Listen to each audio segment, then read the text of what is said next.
Na tarde dessa quinta-feira, 2 de maio, iniciam-se os jogos das semifinais da Europa League e Conference League. E por isso, vou estar falando aqui um pouco sobre quais os confrontos, as minhas previsões para eles, um pouco do retrospecto de como cada time chegou até essa fase tão decisiva. Mas antes, eu quero saber se você está inscrito no canal e se você já deixou um like nesse vídeo, porque me ajuda muito na divulgação e no crescimento aqui do canal. Vamos primeiro para a Europa League e bora direto falar da sensação da temporada europeia, que é o Leverkusen, que enfrenta a Roma visando uma vaga na final. Os farmacêuticos, de forma quase que indiscutível, apresentam o melhor futebol dessa temporada europeia e por isso seriam favoritos contra quase qualquer adversário. E isso é até um pouco lógico, mas pegaram um peixe grande, que é a Roma. Embora o time de Xabi Alonso tenha um futebol tão envolvente e impressionante, a verdade é que deixaram um pouco a desejar durante o mata-mata da competição. Um exemplo é o jogo de volta contra o Karabakh e outro, o jogo de volta contra o West Ham.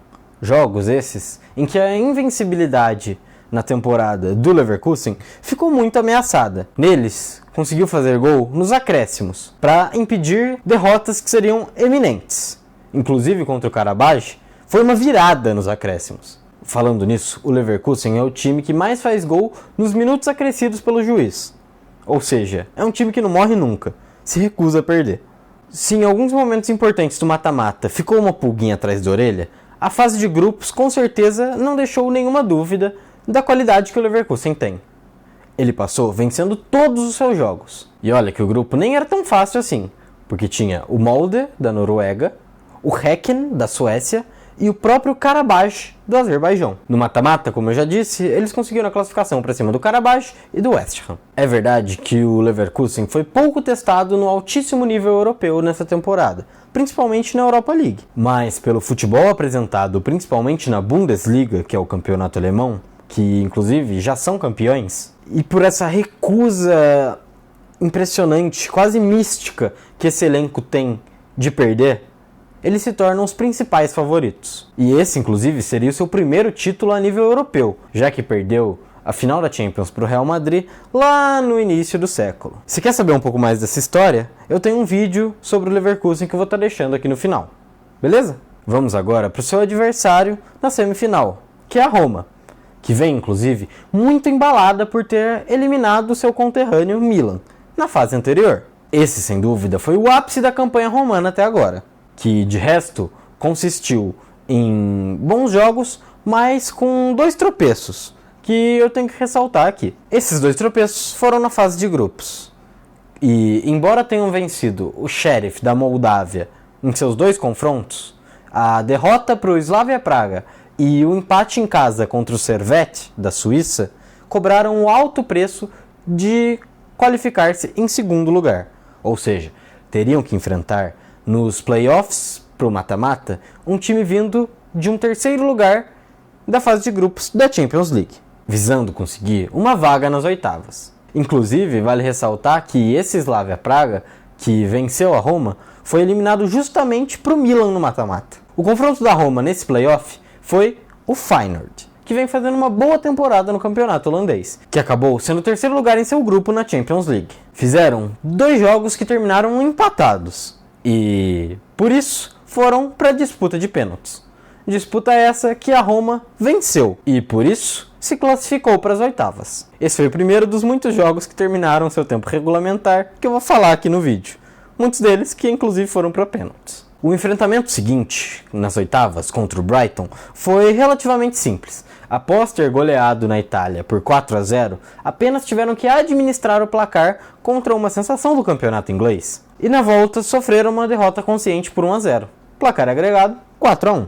Passando agora para o confronto italiano contra o Milan, foi uma verdadeira prova de resistência. O time soube ser dominado e ainda se manter vivo, o que é muito importante. Mesmo tendo menos posse, menos finalizações e menos chances claras, soube se aproveitar muito bem das oportunidades que teve. Para se ter uma ideia da discrepância do futebol apresentado no confronto, o Milan finalizou a baliza da Roma 45 vezes, somando os 2 jogos, enquanto a Roma teve apenas 12 chutes. O confronto no placar agregado acabou em 3-1 para Roma, mesmo o time romando tendo ficado 70 minutos com um jogador a menos. Bora agora passar para o outro lado da chave e para o outro italiano, que é a Atalanta, que sem dúvida nenhuma protagonizou a maior das surpresas dessa Europa League, que foi eliminar o todo-poderoso Liverpool, antes dessa crise de final de temporada. Foi uma goleada de 3-0 em Anfield,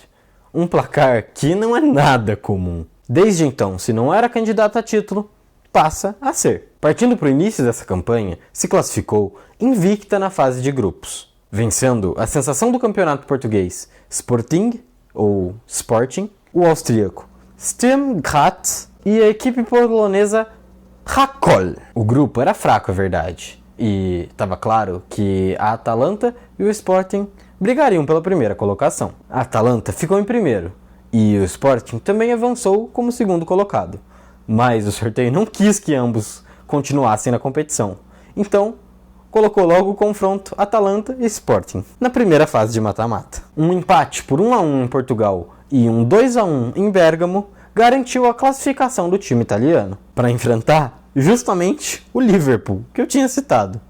E de resto, é história. Olympique de Marseille. Esse foi outro time que se classificou após passar por uma decisão por pênaltis, só que dessa vez nas quartas de final, justamente contra o Benfica. Os resultados que levaram a essa disputa por penalidades foi a derrota em Portugal por 2-1 e a vitória em Marseille por 1-0.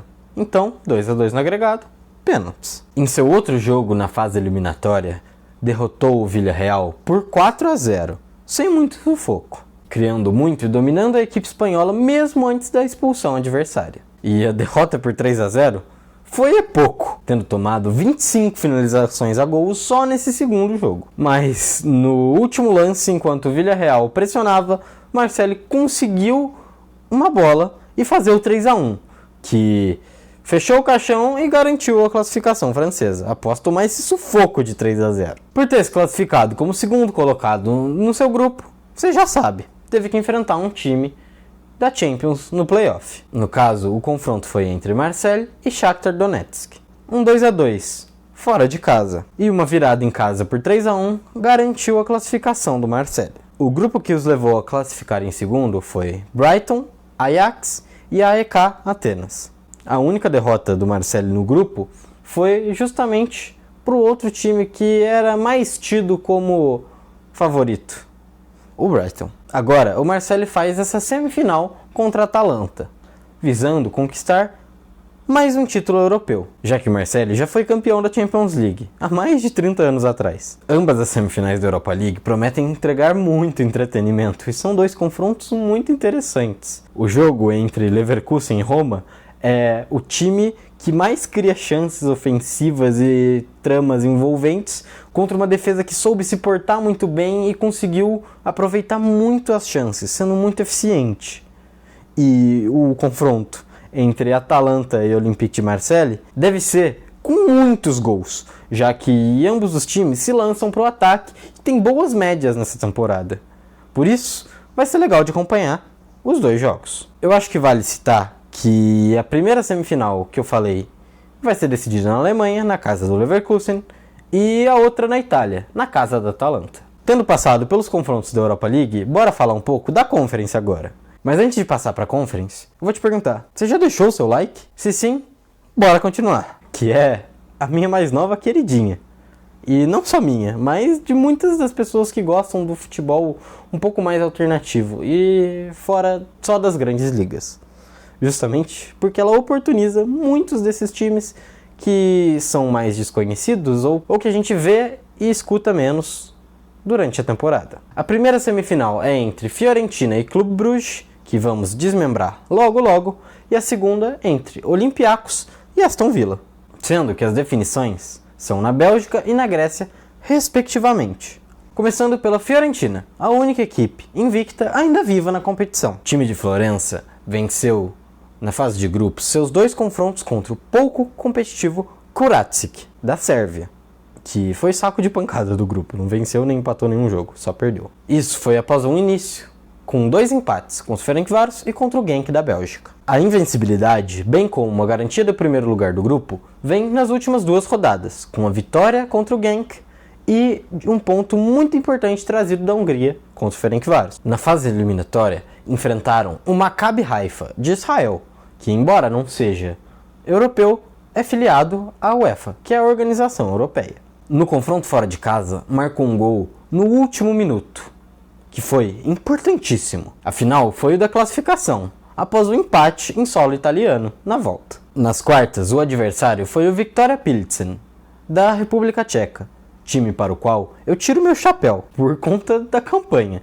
e desse confronto incrível. Vale se destacar a eficiência, a entrega física e a compactação desse time, que foi muito, mas muito acima da média e acima do esperado para uma diferença tão grande de elencos. No confronto contra a Fiorentina da Itália, que tem muito mais recurso, o Pilsen foi dominado do início ao fim nos 2 jogos. Mesmo assim, conseguiu levar até a prorrogação, mantendo o placar inalterado por 180 minutos, mesmo tendo sofrido na soma dos 2 jogos 60 finalizações. Isso aí é tomar um chute a gol a cada 3 minutos, o que é um completo absurdo. O time manter um 0 a 0 assim é impressionante. Imagina fazer tudo isso ainda com um jogador a menos desde a metade do segundo jogo. Incrível, né? Mas infelizmente, para essa história que vinha sendo contada pelos tchecos, a Fiorentina consegue abrir o placar na prorrogação.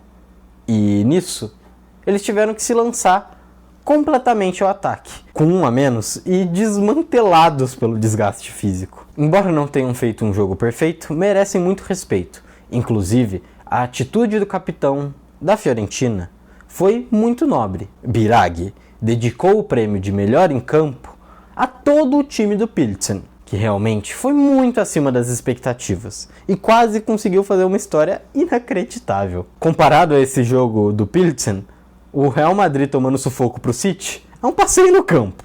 Futebol é cruel, né? Não deu pra classificar. Mas vou voltar ao tema original, que é falar da Fiorentina, já que essa sim se classificou para a semifinal. Assim que a Fiorentina chegou até aqui, com uma campanha em termos de desempenho bem legal, bem significativa. E além disso, apresenta alguns dos principais nomes da competição, como um deles que eu já citei, o Biraghi. Agora, vamos falar do seu adversário, que é o Clube Bruges. Eles são a equipe que mais marcou gols na competição até aqui, sendo 22 em 10 jogos. Também são a que mais criou grandes chances, 28 nos mesmos 10 jogos. É também a melhor defesa viva na competição, tendo sofrido apenas 5 gols, metade do que seu adversário Fiorentina tomou. Esses números são bem significativos. Pode não ser o time que melhor finaliza, ou o que toma menos chutes, mas ele sem dúvida é o mais eficiente, e o que cria as melhores chances em termos de qualidade. Sei que nem sempre os números indicam aquilo que realmente aconteceu. Para isso, eles precisam de uma contextualização. E essa contextualização vem com a campanha do Bruges até aqui. Em seu jogo anterior, o Bruges venceu o PAOK no placar agregado por 3 a 0, sem ter tomado qualquer tipo de susto. Voltando um pouco mais agora para as oitavas, enfrentou o Molde da Noruega, que a gente já tinha citado um pouco antes no vídeo, ainda quando falando da Europa League. Eles vieram via playoff e ainda conseguiram a classificação para as oitavas. Mas pararam por aqui, porque pegaram o Bruges.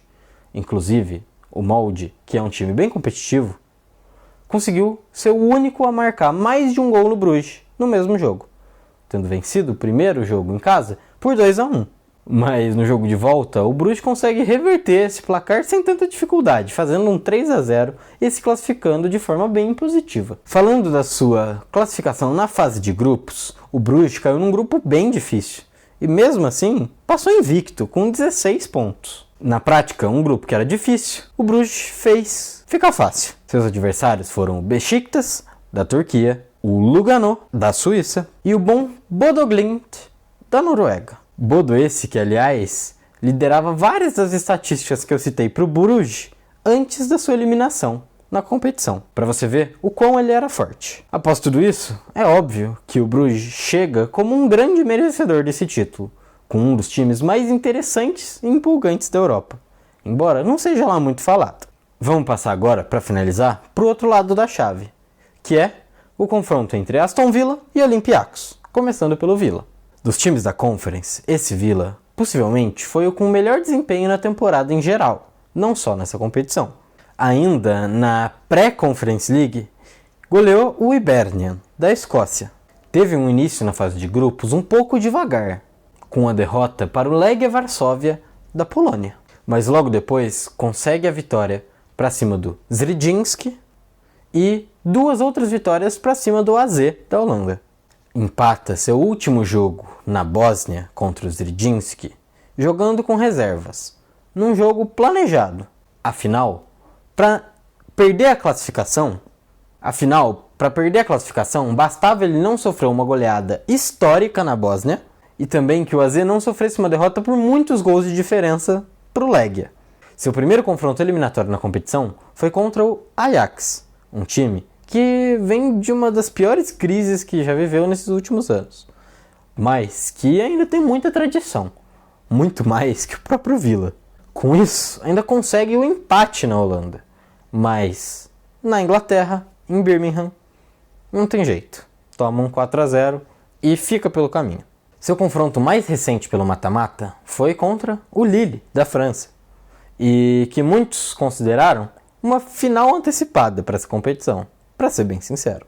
2-1 para o Villa na Inglaterra e na França o Lille repetiu o placar, levando para a disputa por penalidades. Como se era de imaginar, assim que esse cenário foi definido, Emiliano Martinez seria decisivo. E ele foi, classificando o Villa. E passando agora para o último time desse vídeo, o Olympiacos da Grécia. O time grego, durante a competição, mostrou os dois lados da moeda. Uma equipe capaz de pressionar e se impor, conseguir grandes placares, mas também que tem seus apagões, vamos dizer assim.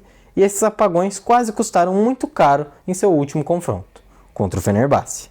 Mesmo tendo aberto um 3-0 na Grécia, ainda toma um gol lá e sofre 2 na Turquia. E nisso, o jogo vai para pênaltis. Mais um. Nesse cenário, o goleiro de apenas 21 anos, Tsolakis, defende 3 das 5 cobranças e é o grande herói da classificação. Antes ainda desse confronto maluco com o Fenerbahçe, teve outro ainda mais doido. Esse contra o Maccabi Tel Aviv, também de Israel, que entra naquele mesmo critério que eu já tinha comentado de estar filiado à UEFA. Enfim, o jogo de ida acaba em 4-1 para o Olympiacos. Já o de volta, 4-1 para o Tel Aviv. Mas sabe o que é mais impressionante? Ambas as vitórias, por esse placar de diferença, foram dos times fora de casa, olha só. Mas esse não foi para os pênaltis. Esse foi definido na prorrogação, quando o Olympiacos conseguiu fazer 2 gols e fechar o placar agregado 7-5. Impressionante, né? O confronto anterior não foi na fase de grupos. Afinal, o Olympiacos sequer passou por ela. E o motivo disso é que eles ficaram em terceiro lugar em seu grupo na Europa League, sendo assim classificados para o playoff, para o mata-mata da Conference, que é a competição atual, contra algum segundo colocado de um grupo. É meio bagunça, mas é esse o regulamento, fazer o quê? Seu grupo na Europa League tinha o West Ham e o Freiburg. Esses são os motivos da sua classificação em terceiro, embora tenha competido no grupo. E nos playoffs enfrentou outro time conhecido aqui do vídeo, o Ferencváros da Hungria, que, como eu já tinha citado, acabou se classificando em segundo, e nisso teve que jogar o playoff contra o Olympiacos. Na Grécia e na Hungria, o placar foi 1-0 favorável aos gregos. E essa foi a sua campanha que o possibilitou estar na semifinal da Conference League. Agora que passamos por todas essas campanhas e por tantos jogos, eu espero que você tenha gostado do vídeo, que se inscreva no canal caso não seja inscrito. Eu vou estar deixando aqui o vídeo que eu tinha comentado sobre o Bayer Leverkusen lá no comecinho, quando eu estava falando da Europa League. Enfim, é isso. Comenta aqui quem vai ser o campeão e assim eu me despeço. Até um próximo vídeo.